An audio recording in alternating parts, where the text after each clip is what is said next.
उत्तर प्रदेश के मुख्यमंत्री योगी आदित्यनाथ आज मथुरा पहुंचे हैं। यहां उन्होंने 200 करोड़ की परियोजनाओं का लोकार्पण व शिलान्यास किया है। वहीं उन्होंने अपने भाषण में पिछली सरकार को दंगा वाली सरकार बताया है। साथ ही उन्होंने कहा कि पिछली सरकार में कमरे स्थानों की बावड़ी के लिए पैसा मिलता था, अब विकास के लिए प्रदेश की औरतों की जनता को पैसा सरकार से मिलता है। इसी पर हमला करते हुए वरिष्ठ सपा नेता प्रदीप चौधरी ने कहा कि पूरी भारतीय जनता पार्टी एक ही तरह के बोल और विचार रखती है। इनकी राजनीति मंदिर, मस्जिद, शमशान, कब्रिस्तान, हिंदू मुसलमान पर टिकी हुई है। क्योंकि इन्होंने किसी भी तरह का प्रदेश में विकास नहीं किया है, तो ये सिर्फ विकास की बातें ही कर सकते हैं। इनके भाषण में सिर्फ यही बातें होती हैं। आइए सुनते हैं वरिष्ठ सपा नेता प्रदीप चौधरी ने क्या कहा है। जो माननीय योगी आदित्यनाथ जी की सभा हुई है, उस सभा में अभी मैंने वीडियो देखा, जो भाषा एक सीएम की स्तर विहीन भाषा जो एक सीएम ने बोली है पूर्व मुख्यमंत्री जी के लिए, तथा जिस तरीके का भाषण था, उस भाषण में जो भारतीय जनता पार्टी की रीति रही है, चाहे वो देश के प्रधानमंत्री हो, चाहे मुख्यमंत्री हो, चाहे उनके डिप्टी सीएम हो, भारतीय जनता पार्टी का कोई भी नेता हिंदू मुस्लिम के अलावा कोई भी भाषण नहीं दे सकता है। जिस तरीके से कोसी और जवाहर बाग की बात की है उन्होंने, मैं पूछना चाहता हूं, आप कह रहे हो मेरी सरकार में दंगा नहीं हुआ। अरे दंगा कराने वाले तो आप खुद थे। जब दंगा कराने वाले खुद ही सरकार में बैठ जाएंगे तो अपनी बदनामी थोड़ी कराएंगे। बार बार मुख्यमंत्री जी केवल शमशान की बात कर रहे थे, बार बार कह रहे थे बिजली की बात कर रहे थे। आपने कौन सा ट्रांसमीटर लगा दिया? कौन सा आपने बिजली का उत्पादन कर दिया? कहां से बिजली आपने पैदा करी? कहां से बिजली आपने खरीदी? माननीय मुख्यमंत्री जी, आप एक संत हैं, लेकिन इस तरीके का सब झूठ आपको शोभा नहीं देता है। इस उत्तर प्रदेश में बिजली का जो उत्पादन हुआ, पावर प्लांट लगे, थर्मल प्लांट लगे, चाहे सोलर एनर्जी हो, जो काम माननीय अखिलेश यादव जी ने बिजली के काम क्षेत्र में किया और जो विकास का काम किया, आप 5 वर्ष से फीता काटते काटते अपने समय पार कर गए। लेकिन आप आज भी सफेद झूठ बोल रहे हैं, वो भी भगवान श्री कृष्ण की नगरी में राधा रानी का नाम लेकर के। निश्चय ही माननीय मुख्यमंत्री जी, आने वाले 2022 में लाल टोपी वाले आपको सच सिखा के मानेंगे। और इस प्रदेश से जो आपके प्रधानमंत्री ने कहा है कि लाल टोपी वाले सरकार बनाना चाहते हैं, बनाना नहीं चाहते हैं।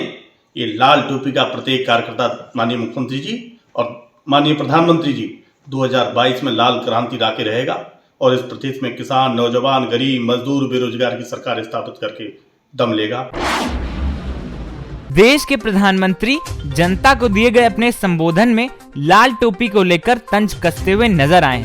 उन्होंने अपने संबोधन में कहा, ये लाल टोपी वाले अराजकता फैलाने वाले हैं, आतंकवाद फैलाने वाले हैं, अपने घरों को भरने वाले हैं, और ऐसे न जाने कितने शब्दों का प्रयोग किया है। जिसके बाद प्रधानमंत्री के इस बयान के बाद सपा नेताओं की तीखी प्रतिक्रिया सामने आ रही है। सांस्कृतिक प्रकोष्ठ के राष्ट्रीय कोषाध्यक्ष पंडित दीपक गौड़ ने प्रधानमंत्री के ऊपर हमला बोलते हुए कहा है कि आज प्रधानमंत्री ने करोड़ों माता और बहनों व हिंदुओं का अपमान किया है, क्योंकि यह जो लाल रंग है, इस रंग को हम पूजा में प्रयोग करते हैं। यह लाल रंग देवी देवताओं को अर्पित किया जाता है। हजारों करोड़ों माताएं और बहनें अपनी मांग में सिंदूर लाल रंग का ही भरती हैं। हाथों में जो चूड़ी पहनती हैं, सर पर जो चुनरी ओढ़ती हैं, उसका भी रंग लाल ही होता है। देश के प्रधानमंत्री ने आज लाखों और हजारों बहनों का अपमान किया है, हिंदुओं का अपमान किया है और हमारे देवी देवताओं का अपमान किया है। हमारी समझ में नहीं आता है कि देश के प्रधानमंत्री सबसे बड़े पद पर मौजूद हैं, तो वो लाल रंग और लाल टोपी से इतना क्यों घबराते हैं। आखिर लाल टोपी की आहट से प्रधानमंत्री भारतीय जनता पार्टी इतनी बौखलाई क्यों नजर आ रही?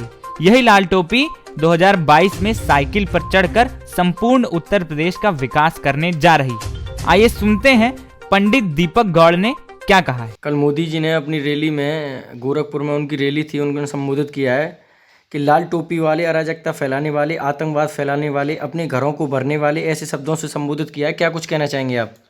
देखिएगा, सबसे पहले तो आपको ये बताना चाहता हूँ कि गोरखपुर में जो योगी जी का गृह क्षेत्र था, जहाँ वो चुनाव लड़े थे, वहाँ पर उनको मोदी जी की आवश्यकता पड़ गई। वहाँ पर इसका मतलब है, साफ है कि उत्तर प्रदेश से भारतीय जनता पार्टी की सरकार को जनता उखाड़ फेंकना चाहती है, उखाड़ के फेंकने जा रही है। दूसरी बात, उन्होंने जो लाल टोपी की बात कही है, लाल टोपी इनकलाब की टोपी है। लाल टोपी का इनकलाब होगा और 2022 में बदलाव होगा।